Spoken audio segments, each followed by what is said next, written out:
So Dana White does not just want to enter boxing, he wants to control the matrix. Less politics, less protection, one champion and better matchmaking. That sounds beautiful, but here is the question. When one man controls the machine, who benefits most? The fighters, the fans, or the man holding the keys? Think of this. Control can fix chaos, or it can create it. So what's the real reason why Dana White wants control? Well, before we explore that, let's explore Zuffa Boxing, or let's explore some themes in Zuffa Boxing. Zuffa Boxing is a meritocracy. This leads to the question, what is a meritocracy? I guess when you put it in perspective, you can have a meritocracy in the real world and a meritocracy in boxing. So two types of meritocracies, in the real world and in the boxing world. In an ideal world, i.e. the real world, opportunities would be based on performance in the ideal world. So for example, a manager of a company gets the position because he's the best manager, as opposed to being connected through class, institution, or having relationships. And of course, no one has ever earned a job through contacts. If you believe that, then me and you share a very different reality. So in simple terms, in very simple terms, a meritocracy in boxing is that the better boxer wins, not the most connected boxer. So the boxer with the most investment doesn't necessarily win in a meritocracy. So in the Zuffa Boxing reality, boxers earn opportunities through their performance, not through connections. So this is an essential part, I believe, of this. So it's not who you know, it's how you perform. And that's unique. And Zuffa is all about the performance, not just winning. So it's not just about winning, it's about the performance. Because knockouts have value. Entertainment has value. The win on its own is simply not enough. So we have the meritocracy, which sounds great on paper. And then we have less protection of undefeated records. Here is a perspective. And some may say the perspective is controversial or untrue. It's all subjective at the end of the day. Boxing does have a protected records issue. In other words, boxing fans are very unforgiving of losses. Of course, you can find exceptions, but exceptions is not the norm. The exception is not the rule. Let's give a recent example. Richard Torres lost to Frank Sanchez, and now he is being totally disregarded. And ironically, when Frank Sanchez lost to Caballero, he was disregarded, and he's only now been reinstated with that emphatic second round knockout. It's a vicious cycle. So Zuffa Boxing wants to break this protection of undefeated records. They want to challenge that. So you don't want undefeated records for fighters that don't have that level of ability. So they're undefeated not because they're the best, but because they're protected by investment and matchmaking. And then we have this other interesting concept, which is less dependence on sanctioning bodies. So if you're undisputed in boxing, if you have all of the belts, you have mandatory obligations. So when you have multiple belts, this becomes difficult to manage. It becomes difficult to manage because of the obligations of each sanctioning body. So in most cases, boxers give up belts because they can't manage the expectations of the sanctioning bodies. Now, because sanctioning bodies are plural, meaning there's more than one, it becomes difficult. And the Zuffa Boxing ecosystem solves this problem. The one champion ethos solves this problem. And when we say one champion, we say one champion for each weight division. No multiple champions in one weight division. And also the domino effect of the one champion in each weight division means that avoidance becomes very difficult. So for example, if you're a boxer that struggles with southpaws, but you have power and you have leverage and you have backing, in the typical boxing world, maybe you can make an argument that you can avoid those type of boxers. But in the Zuffa Boxing ecosystem, it becomes difficult because everyone fights everyone. Your name and your brand doesn't protect you. So that southpaw that you don't want to face under the Zuffa Boxing ecosystem, you have to face them. So before we talk about Dana White and the control element, I just want to address the fan-friendly matchmaking. Because in Zuffa Boxing, it's about creating great fights that are exciting. But in a sense, the whole point of boxing is to create great, exciting fights. So in a sense, Zuffa Boxing and other boxing infrastructures, they have the same objective. Maybe the difference is that Zuffa can create great fights and it's harder to avoid great fights, because in other boxing infrastructures, you can use slick negotiation. So I could say, I'm not going to fight this person unless I get 80% of the purse split. So the infrastructure of Zuffa Boxing forces boxers to fight each other. And maybe that's the difference.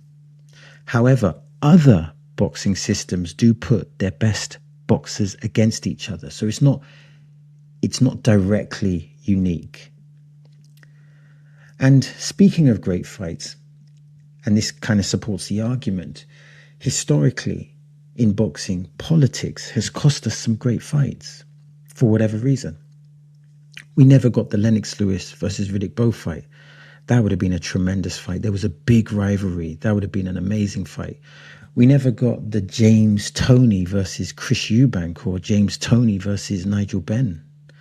We never got Mayweather versus Pacquiao in their primes. We got the fight eventually, but we didn't get it in their primes. And what a great fight that would have been in their primes.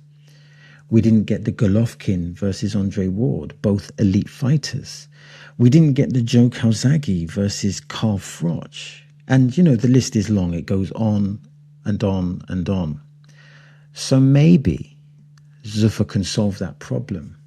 And I would argue or make the argument, or I think there's a compelling argument, that this is a problem that's worth solving. So let's talk about the real reason Dana White wants control. And the answer may not be as nefarious as you think. It's a big if Zuffa Boxing takes over boxing, he has all the power, he being Dana White. To my understanding, in the UFC, he is the ruler. He is at the top of the hierarchy. And there's no competition, which means he has the ultimate control. Now, there's a caveat here. Of course, within the hierarchy of UFC, there will be other players, there will be collaborations, but they're all playing for the same team where he sits at the top of the throne, so to speak. So why is this important, or is it important? So the question is, if you have no competition, do you improve?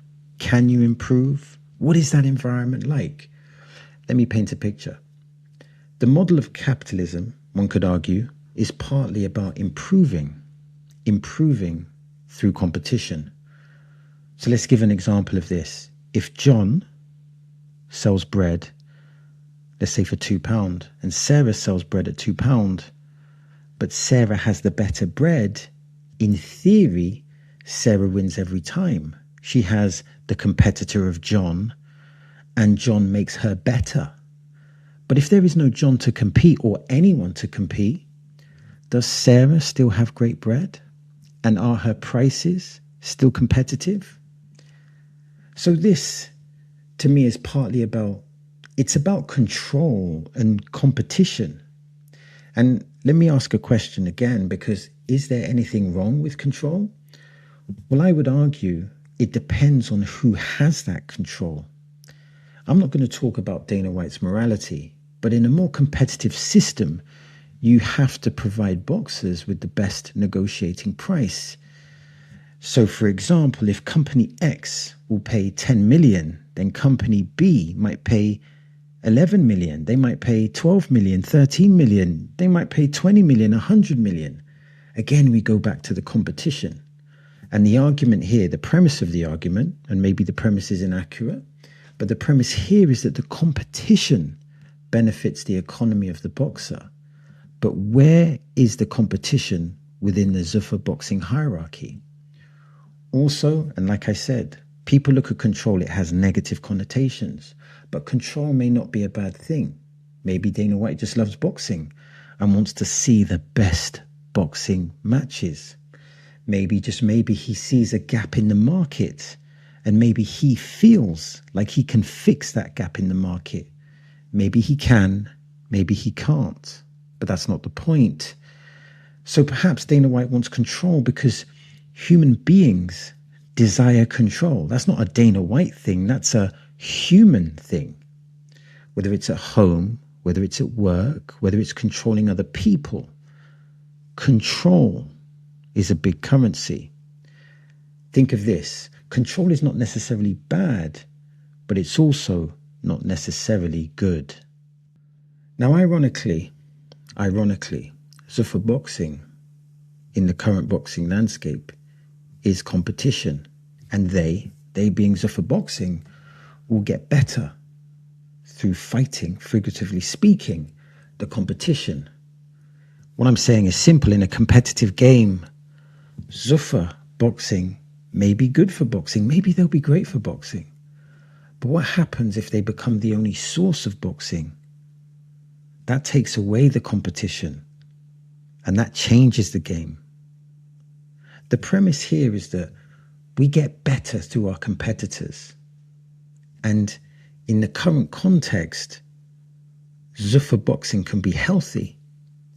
And perhaps when it comes to the psychology of Dana White, perhaps he wants control, not in a negative way, but maybe he just needs a new challenge. Maybe he's just someone who has lots of motivation and lots of new purpose.